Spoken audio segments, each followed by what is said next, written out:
Hindi cinema में हास्य का प्रभाव शुरू से ही अपनी अमीट छाप लिए हुए आज भी जिंदा है।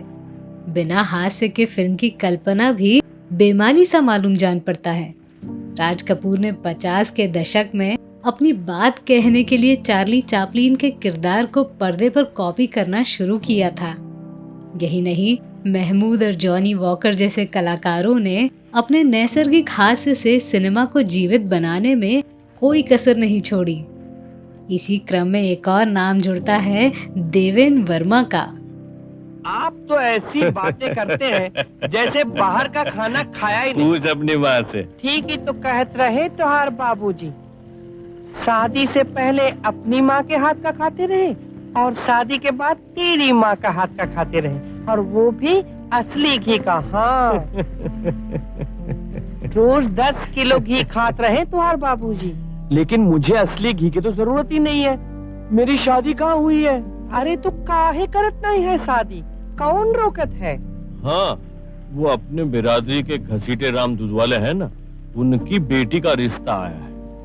बात चलाऊं?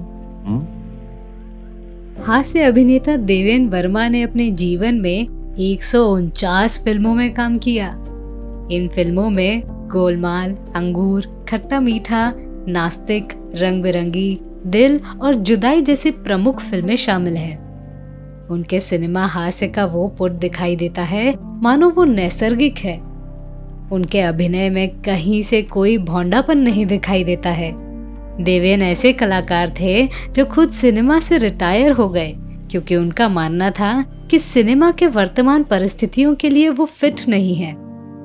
देवेन ने अपनी जिंदगी के लगभग 40 साल हिंदी सिनेमा को दिए। व्यावसायिकता की दृष्टि से देवेन सफल कलाकार थे, लेकिन मौजूदा दौर के वर्किंग स्टाइल को देखकर उन्होंने सिनेमा से तौबा कर ली। देवेन मूल रूप से गुजरात के रहने वाले थे। इनके पिता बलदेव सिंह वर्मा चांदी के व्यवसाय में थे। देवेन को पहला ब्रेक मिला साल 1961 में। फिल्म थी धर्मपुत्र। इसके लिए उन्हें हर महीने 600 रुपए का भुगतान किया जाता था। फिल्म धर्मपुत्र मिलने की कहानी भी बड़ी रोचक है। देवेन पढ़ने के बाद मुंबई आ गए और थिएटर करने लगे। एक दिन देवेन थिएटर कर रहे थे। दर्शकों में शामिल B.R. चोपड़ा की नजर देवेन पर पड़ी। चोपड़ा को देवेन की एक्टिंग ने इतना प्रभावित किया कि उन्होंने तुरंत देवेन को अपनी फिल्म में साइन कर लिया। धर्मपुत्र में देवेन के साथ शशि कपूर ने भी डेब्यू किया। धर्मपुत्र बुरी तरह से फ्लॉप हुई। इसके बाद देवेन को AVM स्टूडियो के AV मयप्पन ने 3 साल के लिए 1500 रुपए महीने के लिए अनुबंध पर रख लिया। मयप्पन ने देवेन को मद्रास यानी कि चेन्नई में भेज दिया, जहां वो लगभग 1 साल रहे। इसी दौरान साल 1963 में फिल्म गुमराह रिलीज हुई, जिसमें देवेन ने अशोक कुमार के नौकर की भूमिका निभाई। ये एक कॉमिक भूमिका थी और इसी दर्शकों ने बहुत सराहा। इस फिल्म के बाद मयप्पन ने देवेन से कहा कि वो तय कर ले कि उन्हें मद्रास और मुंबई के बीच कहाँ रहना है।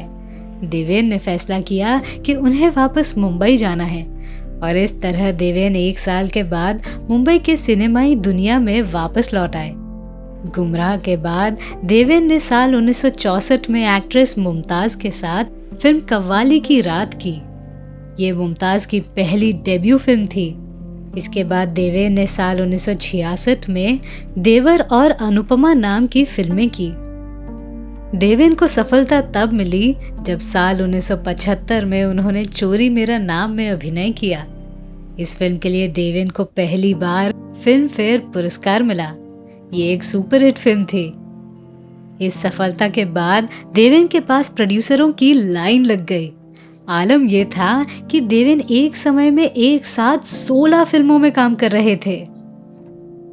ये बात इस वाक्य से समझ आएगी जब देवेन ने खुद बताया था कि एक समय ऐसा था जब वो मुंबई में रात को इस्माइल श्रॉफ की फिल्म आहिस्ता आहिस्ता की शूटिंग करता था और तड़के सुबह हैदराबाद की फ्लाइट पकड़कर जितेंद्र की फिल्म प्यासा सावन की शूटिंग के लिए जाता था, और उसी शाम को हैदराबाद से दिल्ली के लिए रवाना होता था यश चोपड़ा की फिल्म सिलसिला के लिए।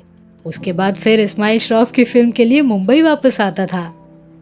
देवेन को फिल्मी करियर में कुल 3 बार फिल्मफेयर पुरस्कार मिला। वर्मा को पहला पुरस्कार मिला साल 1976 में फिल्म चोरी मेरा काम के लिए, दूसरा 1979 में फिल्म चोर के घर में चोर और साल 1983 में फिल्म अंगूर के लिए। देवेन की आखिरी फिल्म मेरे यार की शादी थी, लेकिन कलकत्ता मेल साल 2003 में रिलीज हुई, इसलिए इसे देवेन की आखिरी फिल्म मानी जाती है। साल 1969 में देवेन फिल्म निर्माण के क्षेत्र में उतर गए। देवेन ने कुल 8 फिल्मों का निर्माण किया, जिनमें साल 1971 में फिल्म नादान, जिसमें आशा पारेख और नवीन निश्चल थे, देवेन ने इस फिल्म का निर्देशन भी किया था। इसके बाद देवेन ने अमिताभ बच्चन और अशोक कुमार के साथ साल 1978 में बेशरम और साल 1989 में मिथुन चक्रवर्ती को लेकर फिल्म दाना पानी का निर्माण किया। देवेन वर्मा की शादी अभिनेता अशोक कुमार की बेटी रूपा गांगुली के साथ हुई। देवेन की शादी का किस्सा भी बड़ा इंटरेस्टिंग है। फिल्म गुमराह करने के समय अशोक कुमार कभी कभी देवेन को अपने घर बुलाया करते थे। इसी क्रम में देवेन की मुलाकात अशोक कुमार की बेटी से हुई। धीरे धीरे देवेन और रूपा एक दूसरे को पसंद करने लगे। जब बात शादी की आई तो देवेन ने इस मामले में अशोक कुमार से बात की। देवेन का प्रस्ताव सुनने के बाद अशोक कुमार ने उन्हें इंतजार करने को कहा। आखिरकार देवेन को शादी करने में 2 साल लग गए। चूंकि अशोक कुमार की बड़ी बेटी की शादी भी डॉक्टर पटेल से हुई थी और वो भी गुजरात से ताल्लुक रखते थे, इस वजह से अशोक कुमार इस शादी के लिए तैयार नहीं हो रहे थे, लेकिन बाद में मान गए और अशोक कुमार के छोटे भाई किशोर कुमार ने देवेन और रूपा की शादी मुंबई में national sports club of India में कराई। अशोक कुमार के निधन के बाद देवेन ने फिल्मों से किनारा कर लिया। साल 1993 में देवेन परिवार के साथ पुणे शिफ्ट हो गए। 2 दिसंबर 2014 को देवेन साहब का पुणे में देहांत हो गया।